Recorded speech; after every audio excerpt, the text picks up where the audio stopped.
Assalamualaikum warahmatullahi wabarakatuh. Pada pembahasan kali ini saya akan membahas mengenai atom.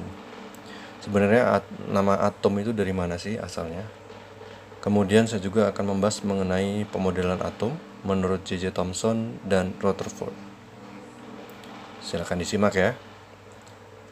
Jadi yang pertama adalah mengenai asal kata atom.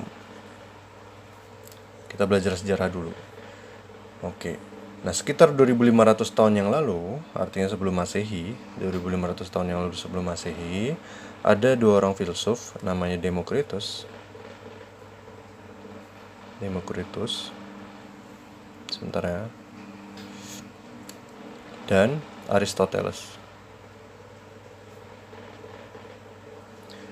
Demokritus dan Aristoteles, dua filsuf ini saling mengutarakan pendapat mengenai bagaimana sesuatu itu dibagi. Misalkan gini, ada sepotong kayu, kemudian dibelah menjadi dua bagian, sama besar ya, akan menjadi setengahnya kan, masing-masing bagian.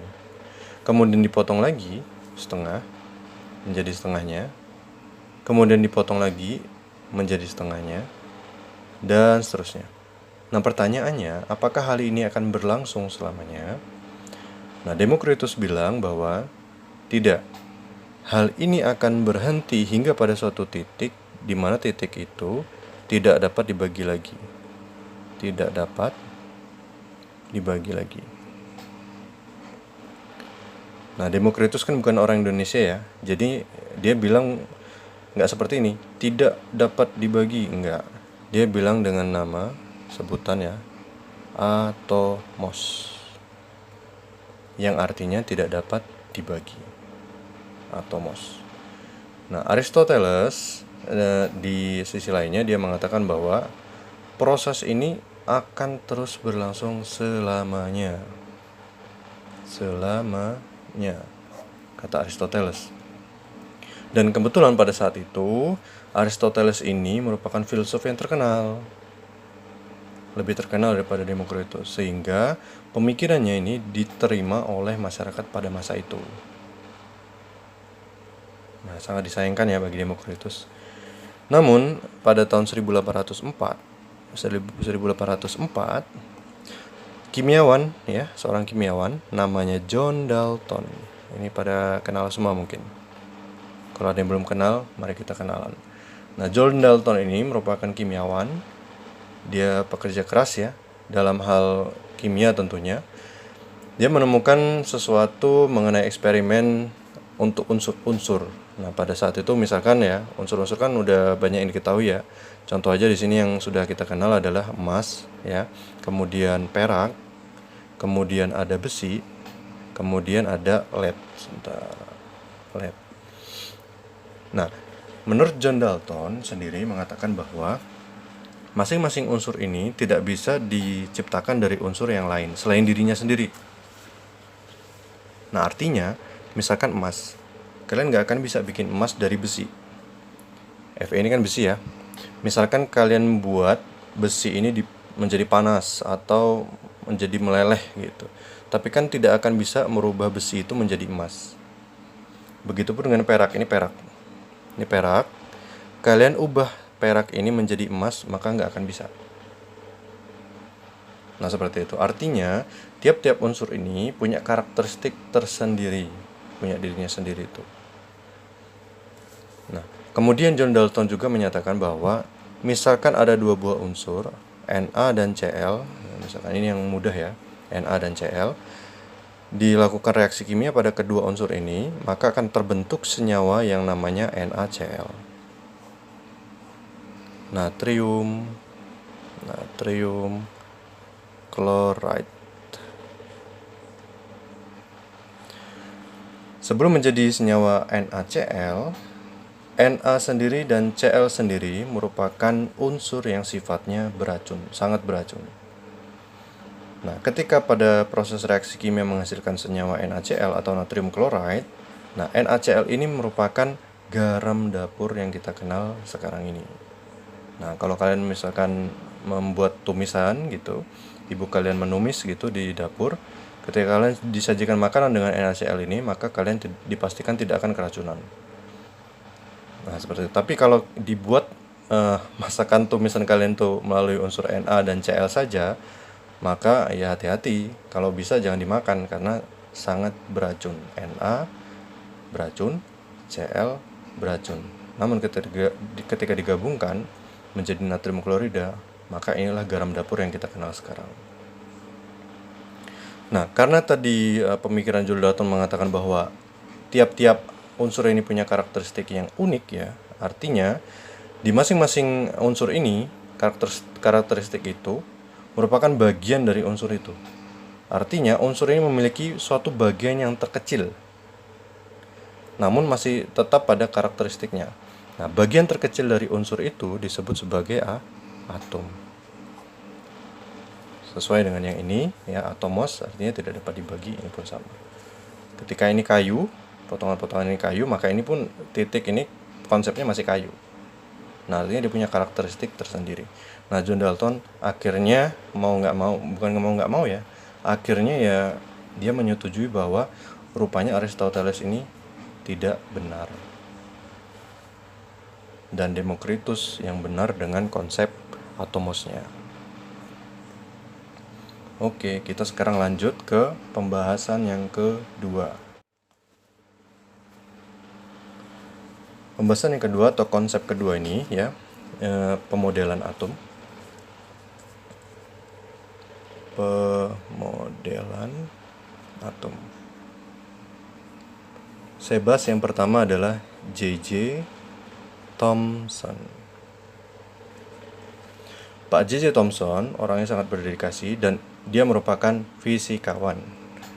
Nah, pada tahun 1896 ya, dia bereksperimen dengan atom hidrogen dan atom-atom lainnya ya, unsur-unsur lainnya selain hidrogen itu. Dia menemukan bahwa adanya sesuatu yang negatif keluar dari unsur itu.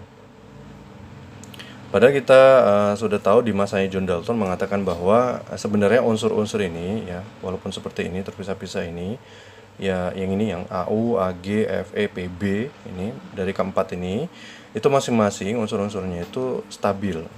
Stabil artinya netral, artinya bahwa muatan yang negatif ini ya akan sama dengan muatan yang positif. Nah, sehingga di situ didapatkan bahwa muatan negatif ini elektron. Jadi penemuan elektron itu pertama kali oleh J.J. Thomson. Muatan negatif ini dinamakan elektron. Nah, kemudian sisanya muatan positif itu masih terkandung di namanya unsur. Ya, unsur-unsur itu atau atom-atom itu. Nah, setelah digabungkan ini, kemudian konsep antara negatif dan positif ini digabungkan dan bahwa dibuktikan ternyata memang tiap unsur-unsur tertentu itu memang stabil, artinya muatan negatif ini akan sama dengan nilai dari muatan positif. Namun yang satunya negatif, yang satunya plus, sama seperti ini loh. Negatif 1 ditambah 1 berapa hasilnya? Akan 0. Nah, itu netral. Seperti itu maksudnya. Nah, J.J. Thomson kemudian langsung berteori bahwa model atom itu adalah seperti bentuk kalau misalkan kalian lihat undi-undi itu kan bulat ya. Undi-undi itu bulat, tapi undi-undinya itu ya cuman undi-undinya aja, nggak ada kelapanya. Kelapanya diganti sama kismis. Nah, bayangin aja tuh. Atau lebih, kalau misalkan nggak mau bayangin makanan, bolehlah bola pejal. Bola pejal yang ditempeli sama coklat juga, ujung-ujungnya makanan juga. Nah, ini yang nempel-nempel ini dikatakan oleh J.J. Thomson itu merupakan elektron. Sedangkan muatan positif, dia belum tahu nih muatan positif ini namanya proton, belum tahu dia. Muatan positif tersebar ya, maksudnya muatan positif ini yang bola pejalnya ini, sedangkan elektronnya yang titik-titik ini yang dibilang coklat tadi ini yang tersebar atau menempel pada bola pejal itu. Dan muatan positif ini seperti awan ya, jadi penuh ya. Kemudian elektronnya nempel di bola pejalnya itu, di muatan positifnya. Tapi dia belum tahu nih kalau muatan positif ini proton, dia belum tahu. Hingga akhirnya ilmuwan yang kedua ya, namanya Rutherford. Ini nanti di pelafasan nama orang soalnya ini, Rutherford gitu ya. Bersama dengan asistennya namanya Geiger dan Marsden ya. Nah, kalau kalian lihat ini ada tulisan Geiger ini, nama orang Geiger ini, pasti kalian pernah tahu lah ya, kalau searching di internet itu namanya Geiger counter. Apalagi kalau kalian ikut mata kuliah fisika inti atom, pastinya mencari ini, karena Geiger counter ini merupakan alat yang dikembangkan oleh Geiger untuk mendeteksi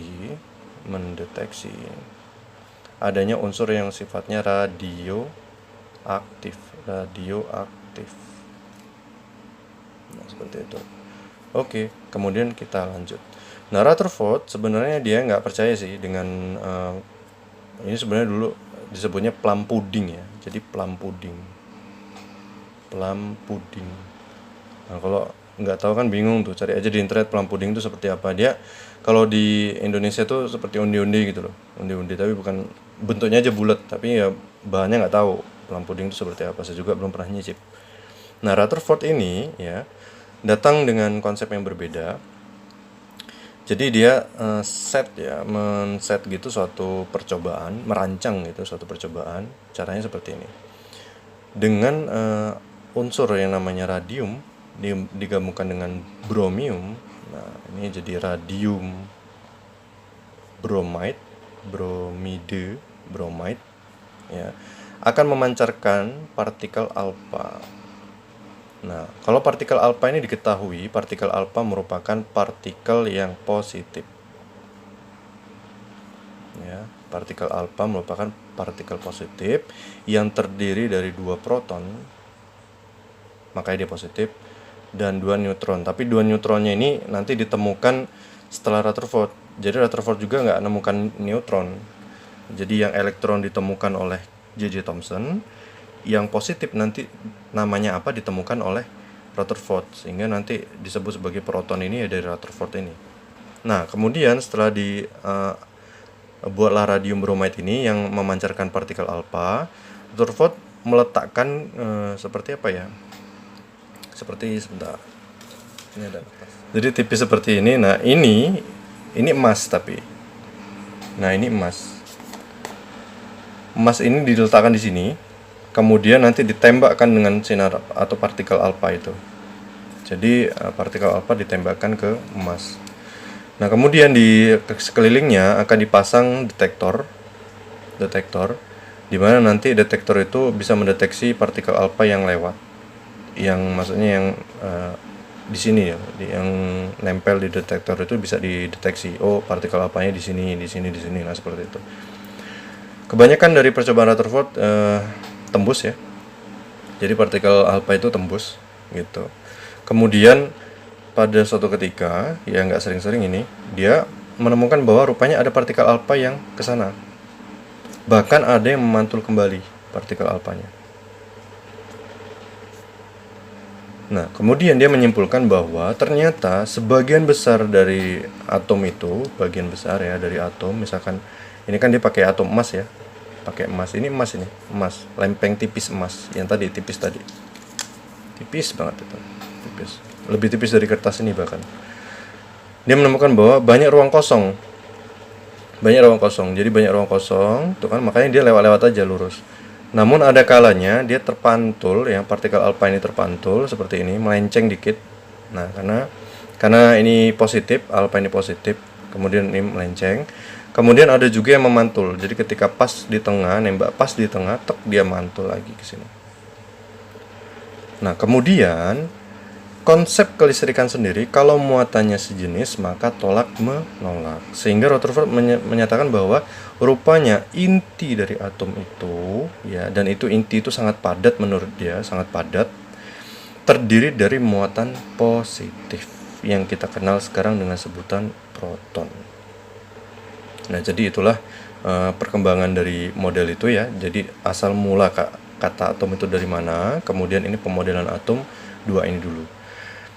Karena nanti untuk yang bor saya sekalian menjelaskan mengenai bagaimana elektron itu tidak jatuh ke inti, ya kan? kemudian untuk tingkatan-tingkatan energi dan sebagainya nanti, tapi kita bahas di pertemuan mendatang. Ini cukup sampai sini. Nah, tapi satu lagi saya tambahkan, orang yang berjasa lainnya namanya Chadwick.